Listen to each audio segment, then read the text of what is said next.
Hello friends, welcome back to our channel. Friends, ఈ వీడియోలో మనం ఈరోజు అన్ని న్యూస్ పేపర్లో వచ్చినటువంటి ఇంపార్టెంట్ ఎడ్యుకేషన్ అప్డేట్స్తో పాటు చాలా ముఖ్యమైనటువంటి కరెంట్ అఫైర్స్ కూడా రావడం జరిగింది. ఈరోజు అయితే చాలా ఇంపార్టెంట్ కరెంట్ అఫైర్స్ ఉన్నాయి.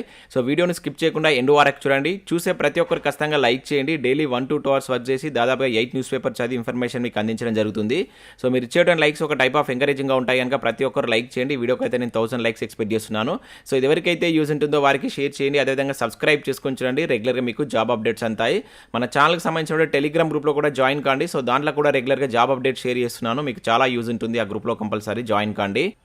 ఫ్రెండ్స్, మన ఛానల్ ద్వారా గ్రూప్ 4 ఆన్లైన్ టెస్ట్ సిరీస్ అనేది మన యాప్లోకి తీసుకురావడం జరిగింది. ఇది తెలుగు మరియు ఇంగ్లీష్ మీడియంలో దీనికి సంబంధించిన ప్రశ్నలు అయితే ఉంటాయి. సో టాపిక్ వైజ్గా 100 టెస్టులు, దాంతోపాటుగా 5 గ్రాండ్ టెస్టులు అయితే ఉండడం జరిగింది. సో పేపర్ 1 అండ్ పేపర్ 2కి సంబంధించినటువంటి ఆన్లైన్ టెస్ట్ సిరీస్ అయితే ప్రజెంట్ మన యాప్లో అయితే అందుబాటులో ఉంది. ఇక దాంతోపాటుగా తెలంగాణ కల్చర్కి సంబంధించినటువంటి గ్రాండ్ టెస్ట్ కావచ్చు అండ్ ప్రభుత్వ పథకాలకు సంబంధించినటువంటి గ్రాండ్ టెస్ట్ కూడా అందుబాటులో ఉన్నాయి. ఇంకా గ్రూప్ 2 కావచ్చు, గ్రూప్ 4 అండ్ ఆర్థమెటిక్ సంబంధించినటువంటి ఫుల్ వీడియో కోర్సెస్ ఉన్నాయి. అండ్ కరెంట్ అఫైర్స్ పీడిఎఫ్ కూడా పర్ మంత్కు 20 రూపీస్ చెప్పున చెల్లించి మీరు పీడిఎఫ్ను పొందవచ్చు. 6 months సంబంధించిన కరెంట్ అఫైర్స్ పీడిఎఫ్స్ ఉన్నాయి. ఇంకా టెస్ట్ సిరీస్ ఉన్నాయి. తెలంగాణ చరిత్ర, తెలంగాణ ఉద్యమ చరిత్ర, అదేవిధంగా జనరల్ సైన్స్. సో వీటన్నిటికి సంబంధించినటువంటి శాంపిల్ టెస్ట్ కూడా అక్కడ ఉంటాయి. వాటిని రాసిన తర్వాత మీకు నచ్చితే సంబంధించినటువంటి కోర్స్ అయితే తీసుకోండి. ఫ్రెండ్స్, ఈరోజు న్యూస్ పేపర్లో వచ్చేటువంటి అప్డేట్స్ కనుక చూసినట్లయితే మనకు ఫస్ట్ అప్డేట్ వచ్చేసి ఇంకెంతకాలం దర్యాప్తు చేస్తారు అంటూ మనం ఈనాడు న్యూస్ పేపర్లో ఒక ఆర్టికల్ ఇక్కడ చూడవచ్చు. టీఎస్పీఎస్సీ ప్రశ్నపత్రాల లీకేజీ కేసులో ప్రశ్నించినటువంటి హైకోర్టు దర్యాప్తు సంతృప్తికరంగానే ఉందని వ్యాఖ్య. సో ఇక్కడ ఉన్నటువంటి ఇన్ఫర్మేషన్ కనుక చూసినట్లయితే Telangana public service commission TSPSC ప్రశ్నపత్రాల లీకేజీ వ్యవహారంలో సిట్ దర్యాప్తు వేగంగా సాగడం లేదని హైకోర్టు శుక్రవారం వ్యాఖ్యానించింది. సో ఇప్పటి వరకు సమర్పించినటువంటి 2 నివేదికలను పరిశీలిస్తే దర్యాప్తు సంతృప్తికరంగానే ఉందని, అయితే నెలన్నర అయినా పూర్తి కాకపోవడాన్ని ప్రశ్నించింది. ఇంకెంతకాలం దర్యాప్తు చేస్తారన్నది. సో ఇప్పటి వరకు జరిగినటువంటి దర్యాప్తును సమీక్షించి 3 పోలీస్ కమిషనర్లో ఒకరి నివేదిక సమర్పించాలని ఆదేశిస్తూ విచారణను జూన్ 5వ తేదీకు వాయిదా వేయడం జరిగింది. సో టీఎస్పీఎస్సీ ప్రశ్నపత్రాల లీకేజీపై దర్యాప్తును సిబిఐకి అప్పగించాలంటూ సో ఎన్ఎస్యు రాష్ట్ర అధ్యక్షుడు మనకు బల్మూర్ వెంకట్ దాఖలు చేసినటువంటి పిటిషన్పై శుక్రవారం జస్టిస్ విజయ్ సేనారెడ్డి మరోసారి విచారణ చేపట్టినట్టు ఇక్కడ ఒక అప్డేట్ అయితే చూడవచ్చు. సో దానిలో భాగంగా మనకు సో దీన్ని ఇంకెంతకాలం దర్యాప్తు చేస్తారని చెప్పేసి హైకోర్టు ప్రభుత్వాన్ని ప్రశ్నించినట్టుగా, అదేవిధంగా సిట్ను ప్రశ్నించినట్టుగా ఇక్కడ ఒక అప్డేట్ అయితే మనకు ఈనాడు న్యూస్ పేపర్లో అయితే చూడవచ్చు. ఇక నెక్స్ట్ కనుక చూసినట్టయితే రాష్ట్రంలో ఏ పరీక్ష నిర్వహించలేని దుస్థితి అని చెప్పేసి ఒక అప్డేట్ రావడం జరిగింది. సో నల్గొండ నిరుద్యోగ ర్యాలీ సభలో రేవంత్ రెడ్డి, సభకు హాజరైనటువంటి ఉత్తమ్, కోమటిరెడ్డి, జానారెడ్డి అని చెప్పేసి ఇక్కడ ఒక అప్డేట్ మనం చూడవచ్చు. సో నిన్న జరిగినటువంటి నల్గొండ నిరుద్యోగ ర్యాలీలో సో మనకు రేవంత్ రెడ్డి ఇటువంటి వ్యాఖ్యలు అయితే చేయడం జరిగింది. దాంతోపాటుగా ఒకే రోజు 4 పరీక్షల నిర్వహణ అవివేకం అంటూ కూడా రేవంత్ రెడ్డి చెప్పడం జరిగింది. సో మనకు ఈ నెల 30 తారీఖున ఒకే రోజు అయితే 4 పరీక్షలు ఉన్నాయి. సో అదే రోజున 4 పరీక్షలు కనెక్ట్ చేయడం కూడా కరెక్ట్ కాదని చెప్పేసి ఇక్కడ ప్రభుత్వాన్ని విమర్శించినట్లు ఒక అప్డేట్ అయితే చూడవచ్చు. ఇక నెక్స్ట్ విషయంలో అయితే పేపర్ లీకేజ్పై దర్యాప్తు ఇంకెన్నాళ్ళంటూ మరొక అప్డేట్ కూడా మనకు సేమ్ అప్డేట్ వచ్చేసి ఆంధ్రజ్యోతిలో కూడా ఇచ్చారు. సో టీఎస్పీఎస్సీ చైర్మన్ అదేవిధంగా సెక్రటరీ వాంగ్మూలాలను నమోదు చేశారా, సిట్కు హైకోర్టు ప్రశ్నలు అంటూ సేమ్ అప్డేట్ మనకి ఇక్కడ ఆంధ్రజ్యోతిలో కూడా చూడవచ్చు. నెక్స్ట్ ఇక్కడ ఒక అప్డేట్ ఇచ్చినట్టయితే మనకు టీఎస్పీఎస్సీ నుంచి ఒక అప్డేట్ అయితే రావడం జరిగింది. సో షెడ్యూల్డ్ ప్రకారమే లైబ్రేరియన్ అభ్యర్థుల రాత పరీక్ష అని చెప్పేసి ఇక్కడ ఒక అప్డేట్ మనం చూడవచ్చు. సో ఇంటర్ సాంకేతిక విద్యలో లైబ్రేరియన్ ఉద్యోగాల రాత పరీక్ష షెడ్యూల్ ప్రకారమే అంటే మే 17న నిర్వహిస్తామని చెప్పేసి మనకు టీఎస్పీఎస్సీ కార్యదర్శి అనితా రామచంద్రన్ తెలపడం జరిగింది. సో పరీక్షకు వారం రోజుల ముందు నుంచి హాల్ టికెట్లు డౌన్లోడ్ చేసుకోవాలని చెప్పేసి సూచించారు. సో ఇంటర్ విద్యలో 40, సాంకేతిక విద్యలో 31 చొప్పున మొత్తం 71 పోస్టుల భర్తీకి టీఎస్పీఎస్సీ నిరుడు డిసెంబర్లో నోటిఫికేషన్ జారీ చేసిన విషయం తెలిసిందని చెప్పేసి ఇక్కడ చూడవచ్చు. సో దానికి సంబంధించినటువంటి ఏదైతే ఎగ్జామ్ డేట్ ఉందో దాన్ని షెడ్యూల్ ప్రకారమే నిర్వహిస్తామని చెప్పేసి మనకి ఇక్కడ టీఎస్పీఎస్సీ పేర్కొన్నట్లు ఒక అప్డేట్ అయితే మనం చూడవచ్చు. ఇక నెక్స్ట్ కనుక చూసినట్లయితే గురుకుల అభ్యర్థులకు ఓటీఆర్ కష్టాలంటూ మరొక అప్డేట్ ఇక్కడ మనకు వెలుగు న్యూస్ పేపర్లో చూడవచ్చు. సో ఎక్కడ తప్పుపోయినా మళ్ళీ ఫస్ట్ నుంచి కొట్టాల్సిందే. ఓటీఆర్లోని డీటెయిల్స్నే మళ్ళీ అప్లికేషన్లో అడుగుతున్నారు. సో సేవ్ ఆప్షన్ ఉన్న నో యూజ్. ఓటీఆర్ నుంచి అప్లికేషన్ దాకా అంతా తక్లీఫ్. అప్లై చేసేందుకు 6-7 గంటలు పడుతుంది. అభ్యర్థులను తిప్పి పంపుతున్నటువంటి మీ సేవా సెంటర్లు అని చెప్పేసి ఇక్కడ మనం ఒక అప్డేట్ గురుకులకు సంబంధించి అయితే చూడవచ్చు. చాలామంది దీనికి సంబంధించినటువంటి ప్రాబ్లమ్స్ అయితే ఫేస్ చేస్తున్నారు. సో ఇక్కడ చూడవచ్చు. సో గురుకుల పోస్టులకు అప్లై చేసుకోవాలనుకునే అభ్యర్థులకు ఓటీఆర్ నమోదు సమస్యలు కారణంగా నానా అవస్థలు పడుతున్నారంటే ఇక్కడ చూడవచ్చు. సో టీఎస్పీఎస్సీ తరహాలో గురుకులలోనూ ఓటీఆర్ నమోదు ప్రక్రియ ఈ నెల 12 నుంచి ప్రారంభం కాక ఇప్పటిదాకా అది గాడిన పడలేదు.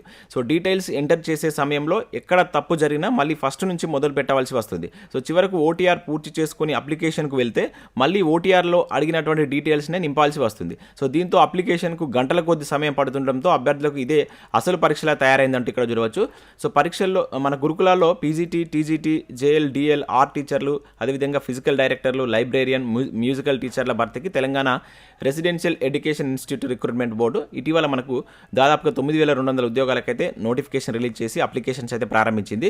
అయితే మొదటి నుంచి ఓటీఆర్తో సమస్యలు ఎదుర్కొన్నటువంటి అభ్యర్థులు ఇప్పుడు అప్లికేషన్లోనూ ఇబ్బందులు పడుతున్నారు. సో ఓటీఆర్లు నింపిన వివరాలన్నింటినీ మళ్ళీ అప్లికేషన్లోనూ నింపాలని అడుగుతున్నారని అభ్యర్థులు చెప్తున్నట్లు ఇక్కడ మనకు ఏదైతే గురుకుల ఉద్యోగాలకు సంబంధించినటువంటి ఓటీఆర్కి సంబంధించిన అప్డేట్ ఇక్కడైతే చూడవచ్చు. దీన్ని త్వరగా ప్రభుత్వం సాల్వ్ చేయాలని చెప్పేసి అయితే కోరుకున్నాం.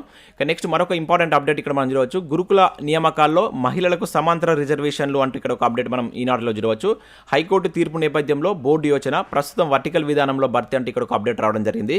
సో ఇక్కడ ఇన్ఫర్మేషన్ కనుక చూసినట్లయితే రాష్ట్రంలోని గురుకుల నియామక ప్రక్రియలో మహిళలకు సమాంతర రిజర్వేషన్లు అమలు చేయనున్నారు. సో సంక్షేమ గురుకులాల్లో బోధన పోస్టుల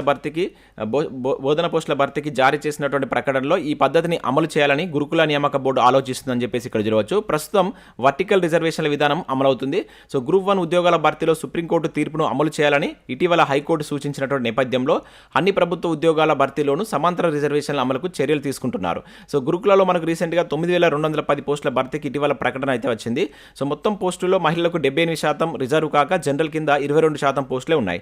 అయితే బాలికలు, మహిళల గురుకులాల్లో సో మనకు ఉద్యోగాలను కేవలం మహిళలే అర్హులు. సో బాలుర గురుకులాల్లోని పోస్టులకు మహిళలు, పురుషులు సమానంగా పోటీ పడవచ్చు. సో దీంతో గురుకుల పోస్టుల్లో మహిళలకే ఎక్కువగా ఉద్యోగాలు వచ్చాయి. సో ఉద్యోగాల్లో మహిళలకు ప్రాధాన్యత కల్పించేటువంటి ప్రభుత్వం 33% రిజర్వేషన్లను సబార్డినేట్ సర్వీస్ నిబంధనలోని రూల్ నెంబర్ 22 ప్రకారం వర్టికల్ విధానంలో అమలు చేస్తుంది. దీని కారణంగా మనకు ఓసీఓసు, అదేవిధంగా ఎస్సీ, ఎస్టీ, బీసీ, ఈడబ్ల్యూఎస్ కేటగిరీలోని మహిళలు మెరిట్ ప్రకారం జనరల్లో ఏమైనా పోస్టులను పొందవచ్చు. సో 33% రిజర్వేషన్ల ప్రకారం వారికి ఉండే పోస్టుల్లోనూ మహిళలతోనే భర్తీ చేస్తారు. సో దాంతో ఇప్పటి వరకు జరిగినటువంటి నియామకాల్లో మహిళలకు ప్రాధాన్యత పెరిగింది. సో ఇలా వర్టికల్ రిజర్వేషన్ల అమలుపై కొన్ని రాష్ట్రాల్లో నిరుద్యోగులు న్యాయస్థానాన్ని ఆశ్రయించారు. ఫలితంగా మహిళలకు సమాంతర రిజర్వేషన్లు అమలు చేయాలని చెప్పేసి సుప్రీంకోర్టు సూచించగా పలు రాష్ట్రాలు అనుసరిస్తున్నాయి. సో మన రాష్ట్రంలో వర్టికల్ విధానమే కొనసాగుతుంది. పోలీస్ నియామకాల్లో మాత్రం సమాంతర రిజర్వేషన్లు అమలవుతున్నాయని చెప్పేసి ఇక్కడ ఇచ్చారు. సో వీటిలో కూడా సమాంతర రిజర్వేషన్లు అమలు చేయాలని చెప్పేసి మనకు గురుకుల బోర్డు చూస్తున్నట్లుగా ఇక్కడ ఒక అప్డేట్ అయితే మనం చూడవచ్చు. సో మ్యాక్సిమం మనకి సమాంతర రిజర్వేషన్లు అమలయ్యేటువంటి ఛాన్స్ అయితే ఉండేటువంటి ఛాన్స్ ఉంది. ఎందుకంటే సుప్రీంకోర్టు చాలా కేసెస్లో సో దీని గురించి అయితే తీర్పు ఇవ్వడం జరిగింది, సమాంతర రిజర్వేషన్లు అమలు చేయాలని చెప్పేసి. ఇక నెక్స్ట్ చూసినట్లయితే రేపు కానిస్టేబుల్ అభ్యర్థులకు తుదిరాత పరీక్ష అని చెప్పేసి మరొక అప్డేట్ ఇక్కడ మనం చూడవచ్చు. నిమిషం ఆలస్యమైన నో ఎంట్రీ అని చెప్పేసి ఇక్కడ ఒక అప్డేట్ రావడం జరిగింది. సో రాష్ట్రంలో ఈ నెల 30న మనకు నిర్వహించేటువంటి కానిస్టేబుల్ సివిల్ టెక్నికల్ అభ్యర్థుల తుదిరాత పరీక్షకు నిమిషం ఆలస్యమైన కూడా అనుమతించబోమని తెలంగాణ రాష్ట్ర పోలీస్ స్థాయి నియామక మండలి పోలీస్ రిక్రూట్మెంట్ బోర్డు అయితే ఇక్కడ తెలపడం జరిగింది. సో అభ్యర్థులు పరీక్షా కేంద్రానికి గంటన్నర ముందే చేరుకోవాలని చెప్పేసి సూచించింది. పరీక్షను పకడ్బందీగా నిర్వహించేందుకు అన్ని రకాల ఏర్పాట్లు పూర్తి చేసినట్టు వెల్లడించారు. సో అభ్యర్థులు తప్పనిసరిగా సో హాల్ టికెట్స్పై పాస్పోర్ట్ సైజు ఫోటో అతికించాలని సూచించింది. అభ్యర్థులు ఎవరైనా బోర్డు నిబంధనలకు విరుద్ధంగా ప్రవర్తిస్తే సో TSLPRBతో సహా దేశంలోని ఇతర పబ్లిక్ సర్వీస్ కమిషన్ల పరీక్షకు కూడా నిషేధం విధిస్తామని చెప్పేసి హెచ్చరించినట్లు ఇక్కడ ఒక అప్డేట్ చూడవచ్చు. సో ఎవరైతే ఎగ్జామ్ రాయబోతున్న అభ్యర్థులు సో హాల్ టికెట్స్ పైన మీ ఫోటోని అయితే పేస్ట్ చేయండి. సో ఒక 1.5 అవర్ బిఫోరే మీ యొక్క ఎగ్జామ్ సెంటర్కి వెళ్ళే విధంగా మీరైతే ప్లాన్ చేసుకోండి. ఇక నెక్స్ట్ ఇక్కడ చూసినట్టయితే మనకు ఒక కాంట్రాక్ట్ నోటిఫికేషన్ అయితే రావడం జరిగింది. ఇది ముఖ్యంగా మంచిర్యాల జిల్లాకు సంబంధించి మహిళా శిశు దివ్యాంగుల మరియు వయోవృద్ధుల సంక్షేమ శాఖ నుంచి నోటిఫికేషన్ అయితే రిలీజ్ చేశారు. సో ఇక్కడ చూసినట్లయితే మనకు మహిళా శిశు దివ్యాంగ మరియు వయోవృద్ధుల సంక్షేమ శాఖ మంచిర్యాల జిల్లా పరిధిలో మనకు district hub for employment of women నందు సో కొన్ని పోస్టులను భర్తీ చేస్తున్నట్టు ఇక్కడ ఒక అప్డేట్ అయితే వచ్చి ఇవన్నీ మనకు కాంట్రాక్ట్ ఉద్యోగాలు. దీనిలో మనకు జిల్లా మిషన్ కోఆర్డినేటర్ ఒక పోస్ట్ ఉంది, అదేవిధంగా జెండర్ స్పెషలిస్ట్ వచ్చేసి ఒక పోస్ట్ ఉంది, and next specialist in financial literacy వచ్చేసి ఒక పోస్ట్ ఉంది, ఇంకా MTS సంబంధించి ఒక పోస్ట్ అయితే ఉంది. సో వీటికి సంబంధించి ఎవరైనా అప్లై చేయాలనుకుంటే సో మంచిర్యాల జిల్లాకు సంబంధించినటువంటి మహిళా శిశు దివ్యాంగుల మరియు వయోవృద్ధుల సంక్షేమ శాఖకు వెళ్ళి మీరు సంప్రదించవలసి అయితే ఉంటుంది. సో ఈ నెల 29 తారీఖు నుంచి నెక్స్ట్ మంత్ మీరు 8 లోపు వీటికైతే అప్లై చేసుకోవాల్సి అయితే ఉంటుంది. ఈ జిల్లాకు సంబంధించిన అభ్యర్థులు మాత్రమే వీరికి ఈ పోస్టులకు అర్హులని చెప్పేసి ఇక్కడైతే మెన్షన్ చేశారు. సో ఇంట్రెస్టెడ్ క్యాండిడేట్స్ ఎవరైనా ఉన్నట్లయితే వెళ్ళి సంప్రదించి మీరు వీటికి అప్లై చేసుకోండి. ఇక నెక్స్ట్ చూసినట్లయితే ఇక్కడ మనకు ఈనాడు ప్రతిభలో చూసినట్లయితే ఈరోజు మనకు 2 ఆర్టికల్స్ రావడం జరిగింది. ఒకటి వచ్చేసి జనరల్ స్టడీస్ విపత్తు నిర్వహణకు సంబంధించిన ఆర్టికల్ చూడవచ్చు. దాంతోపాటు ఇక్కడ మనకు భారతదేశ చరిత్రకు సంబంధించినటువంటి ప్రాక్టీస్ బిట్స్ కూడా ఇచ్చారు. ఇక నెక్స్ట్ ఇక్కడ మనకు కరెంట్ అఫైర్స్ సంబంధించినటువంటి బిట్ బ్యాంక్ కూడా మనకు ఇది ఈనాడు ప్రతిభలో రావడం జరిగింది. నెక్స్ట్ ఈ వారం వెలుగు సక్సెస్ న్యూస్ పేపర్ కనుక చూసినట్లయితే సెంట్రల్ టీచర్స్కు సీటెట్ అని చెప్పేసి ఇక్కడ ఒక అప్డేట్ చూడవచ్చు. మనకు సీటెట్ నోటిఫికేషన్ నోటిఫికేషన్ అయితే రీసెంట్గా రిలీజ్ కావడం జరిగింది.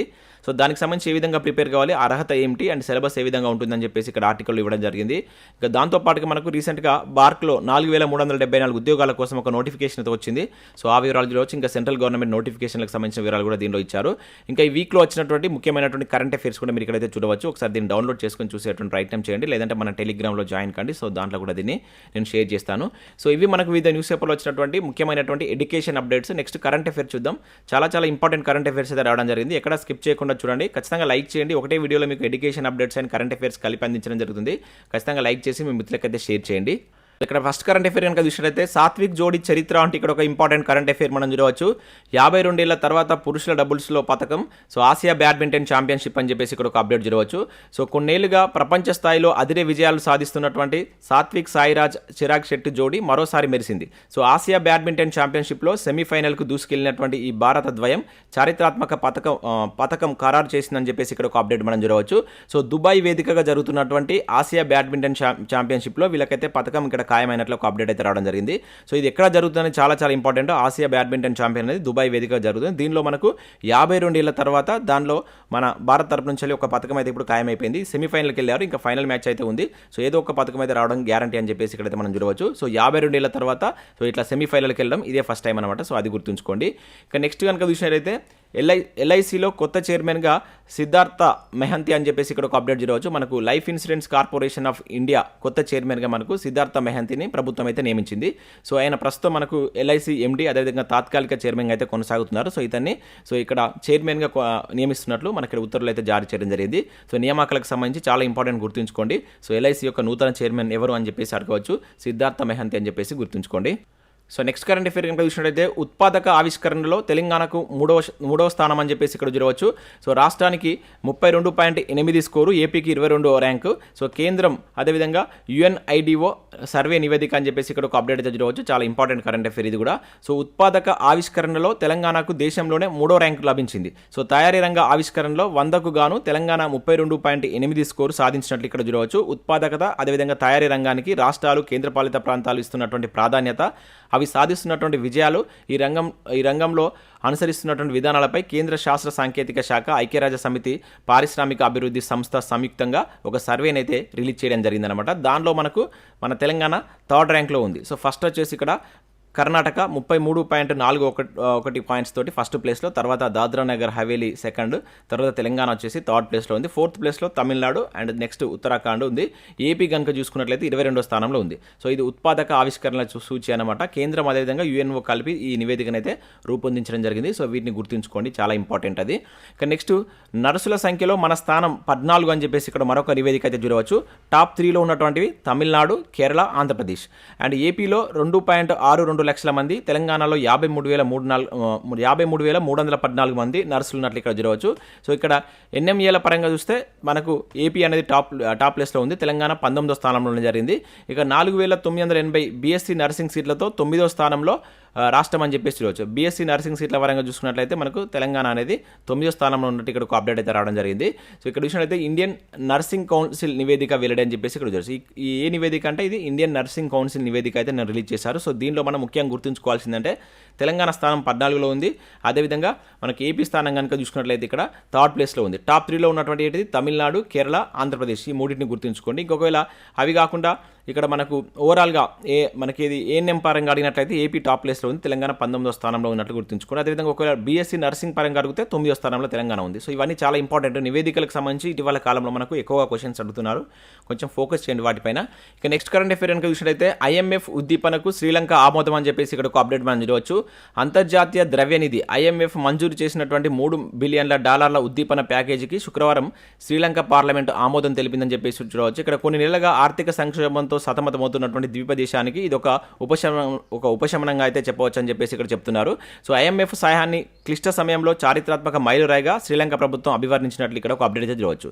సో ఎంత ఐఎంఎఫ్ ఇచ్చిందని చెప్పేసి అడగవచ్చు. ఇటీవల శ్రీలంకకు ఐఎంఎఫ్ ఎంత మొత్తాన్ని మంజూరు చేసిందని చెప్పేసి అడగడానికి ఛాన్స్ ఉంటుంది. $3 బిలియన్లు అని చెప్పేసి గుర్తుంచుకోండి. $3 బిలియన్ల ఒక ఉద్దీపన ప్యాకేజ్ కింద అయితే శ్రీలంకకు ఇవ్వడం జరిగింది. సో దాన్ని ఇక్కడ గుర్తుంచుకోండి. నేరుగా వాటికి సంబంధించిన క్వశ్చన్స్ అడగడానికి ఛాన్స్ ఉంటుంది.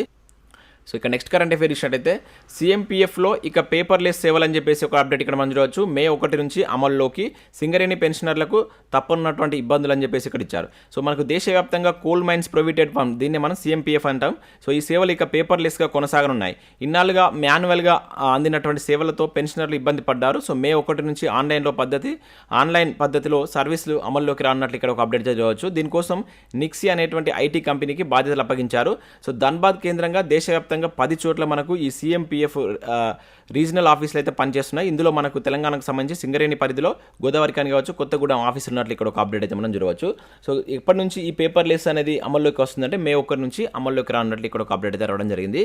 సో ఇవి మనకు వివిధ న్యూస్ పేపర్లో వచ్చినటువంటి ముఖ్యమైనటువంటి ఎడ్యుకేషన్ అప్డేట్స్, అదేవిధంగా కరెంట్ అఫైర్స్. సో వీడియో నచ్చినట్లయితే లైక్ చేసి మీ మిత్రులకైతే షేర్ చేయండి. Thanks for watching. Thank you everyone.